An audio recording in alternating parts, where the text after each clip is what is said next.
श्री शिवाय नमस्तुभ्यम। हर हर महादेव। पूज्य गुरु जी ने बताया कि पितृमावस्या के दिन इस कथा का श्रवण करना बहुत ही अनिवार्य होता है।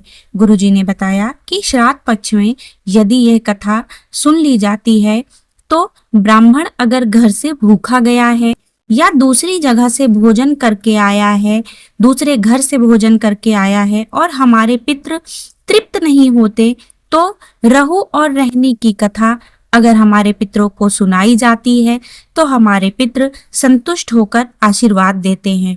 तो अमावस्या की तिथि पे अगर आप तर्पण भी नहीं कर पाते हैं, लेकिन ये कथा आप अगर अपने पितरों को सुना देते हैं तो वे आप पे प्रसन्न होते हैं और आप पे आशीर्वाद अपना बना के रखते हैं।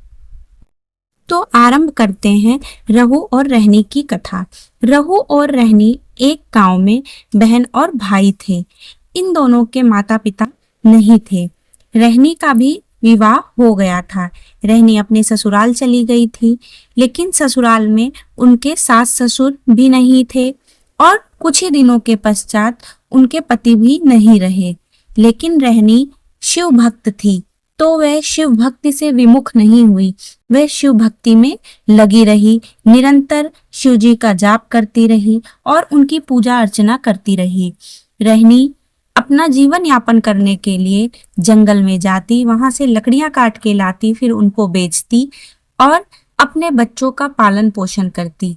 रहनी के 2 बच्चे थे, एक बेटा था और एक बेटी थी। लकड़ियां बेच के जो भी धन मिलता, रहनी उससे अपना पालन पोषण करती थी और बड़े ही प्रेम से अपना जीवन यापन कर रही थी। उधर रहनी का भाई रहु का भी विवाह हो गया था। रहु के मन में एक दिन विचार आया कि मेरे माता पिता को गए बहुत दिन हो गए हैं।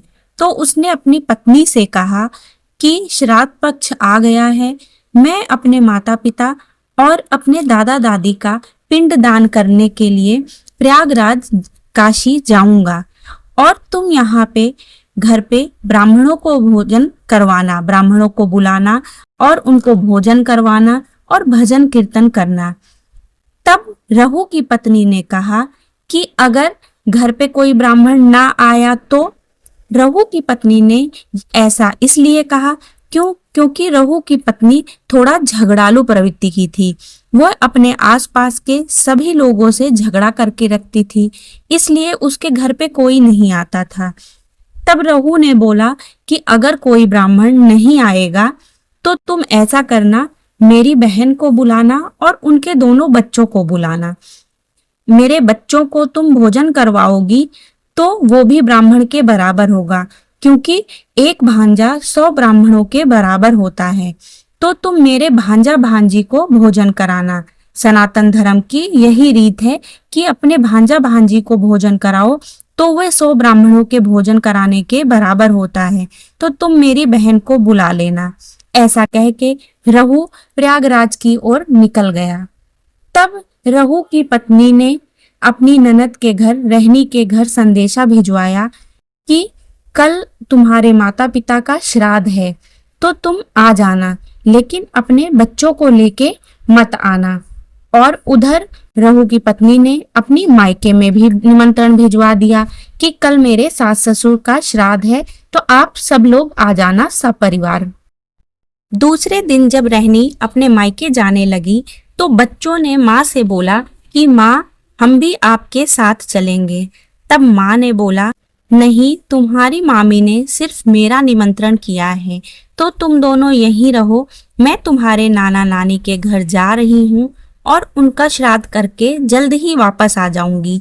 बच्चों ने कहा, माँ, 2 दिन से बहुत ही बारिश हो रही है, लकड़ियां भी नहीं मिली, घर में एक अन्न का दाना नहीं है और हमें भूख लगी है। तो माँ ने कहा कि तुम्हारे नाना नानी का श्राद्ध है, मैं वहां जा रही हूँ, तो मैं तुम्हारे लिए भोजन अवश्य लेके आऊंगी। ऐसा कह के रहनी अपने घर को चली गई, अपने मायके। जब रहनी अपने मायके पहुंची तब उसकी भाभी उसको जल्दी जल्दी अंदर लेवा ले गई और रहनी से बोला कि चलो, अभी श्राद्ध का खाना नहीं बना है, ऐसा करो तुम जल्दी जल्दी खाना बना लो, क्योंकि आपके माता पिता की श्राद्ध है, तो आप जल्दी से खाना बनाओ। रहनी भी चुपचाप जल्दी जल्दी खाना बनाने में लग गई। जब रहनी खाना बना के बाहर निकली तब उसने देखा कि ना तो कोई ब्राह्मण खा रहा है, ना कोई तर्पण हुआ है। सारा भोजन उसकी भाभी के मायके वाले बैठ के आराम से खा रहे हैं। तब रहनी ने अपनी भाभी से बोला कि भाभी, अब मैं भी चलती हूँ, थोड़ा सा भोजन दे दो, मैं अपने बच्चों के लिए ले जाती हूँ क्योंकि मेरे बच्चे भूखे हैं। अब मैं भी अपने घर को जाऊंगी। तब भाभी ने कहा कि ये हमारे गोत्र का श्राद्ध है, इसलिए आप इसमें भोजन ना करो और ना ही आपके बच्चे करेंगे। ऐसा कह के रहनी की भाभी ने उन्हें खाना खाने से मना कर दिया। तब रहनी चुपचाप दुखी मन से अपने ससुराल वापस आ गई और आज का पूरा दिन तो उसका मायके में ही बीत गया। तो आज भी पूरे दिन वो लकड़ियां नहीं ला पाई। घर में बच्चे 3 दिन से भूखे थे, उनकी आंख में आंसू थे और वे अपनी माँ की प्रतीक्षा कर रहे थे कि उनकी माँ कुछ न कुछ अवश्य लेके आएगी। लेकिन जब माँ घर आई तो बच्चों ने देखा कि वो खाली हाथ आई है। तब बच्चे माँ से बोलने लगे कि माँ, खाना कहाँ है, खाना कहाँ है। वह माँ की गोद में आकर बैठ गए। तब माँ ने कहा, जाओ जाके अंदर देखो, कहीं कुछ ढका पड़ा होगा। ऐसा बोलते हुए माँ ने बच्चों को वहां से हटा दिया। उधर जब रहू पिंडदान कर रहा था तो उसके पिंड काले पड़ गए।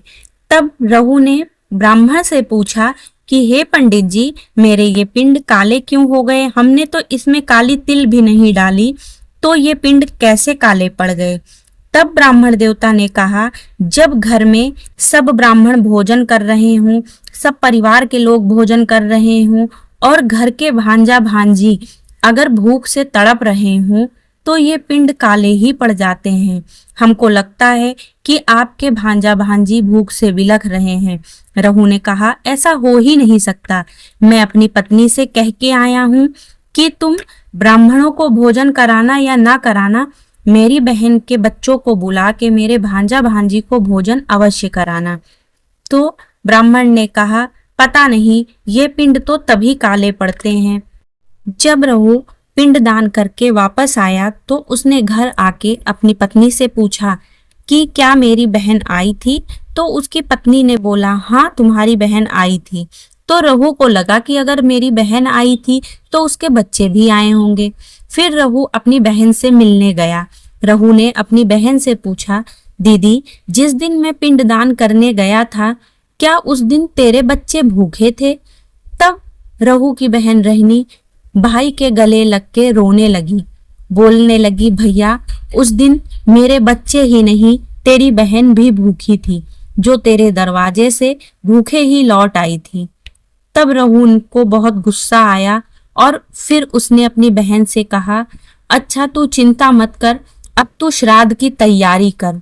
तो बहन ने बोला, मेरे पास तो कुछ भी नहीं है जिससे मैं पिंडदान कर सकूं और श्राद्ध कर सकूं, तो मैं कैसे करूंगा? भाई ने कहा, तुम चिंता मत करो, तुम सिर्फ तैयारी करो।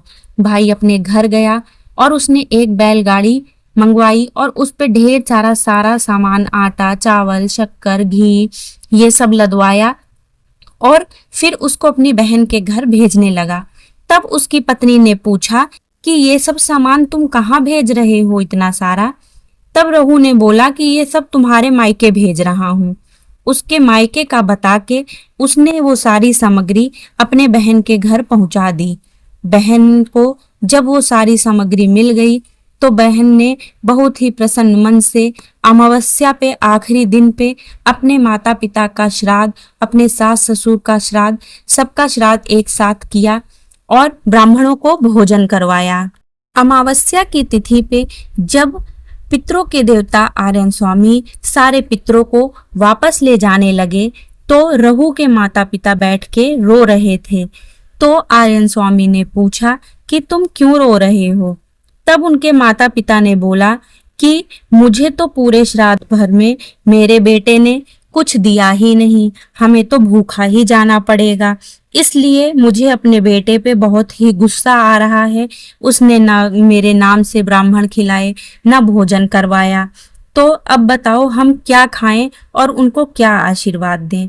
तब आर्यन स्वामी ने कहा कि तुम्हारी बेटी ने तो श्राद्ध किया था। तब उनके माता पिता ने कहा वो तो मेरी बेटी ने किया था ना, बेटे ने नहीं। तब आर्य स्वामी ने कहा कि तुम्हारी बेटी ने जो श्राद्ध किया था वो सारा सामान तुम्हारे बेटे ने ही भिजवाया था, तो तुम इस बात के लिए दुखी मत हो, वो सारा सामान तुम्हारे बेटे का ही था जो तुमको मिला है, तो इसलिए तुम प्रसन्न हो और उन सबको आशीर्वाद दो कि वे अपने घर में खुश रहें। अमावस्या की तिथि पे जब सारे पितृ जलाशय के पास जल पीकर वापस लौटने की तैयारी कर रहे थे, उसी समय रहनी मंदिर में उस जलाशय के पास दीपक जलाने के लिए आई और दीपक जलाते समय वो बहुत दुखी मन से परेशान थी कि मेरे पास तो जीवन यापन करने के लिए कुछ भी नहीं।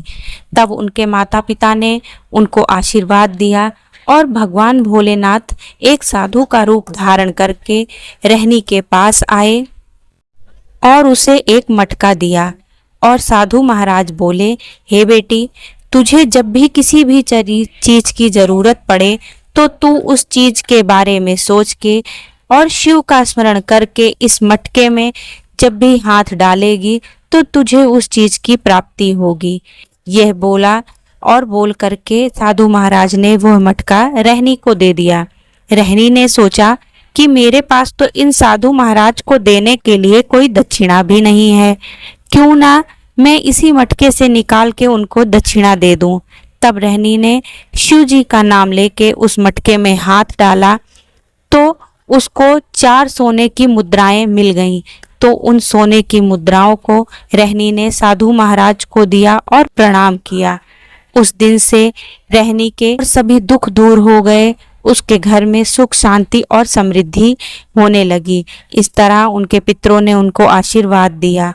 हे भगवान भोलेनाथ, ऐसा ही सबके पितर सब पे प्रसन्न हो और उनके घर में हमेशा सुख शांति और समृद्धि रखें, उनको बरकत दें, उनके घर में कभी भी कोई रोग दोष ना हो और उन पे अपना आशीर्वाद बना के रखें। तो ये थी पितृपक्ष की कथा। आशा करते हैं आपको कथा उपयोगी लगी होगी। अगर उपयोगी लगी हो तो चैनल को लाइक और सब्सक्राइब अवश्य करें। श्री शिवाय नमस्तुभ्यम।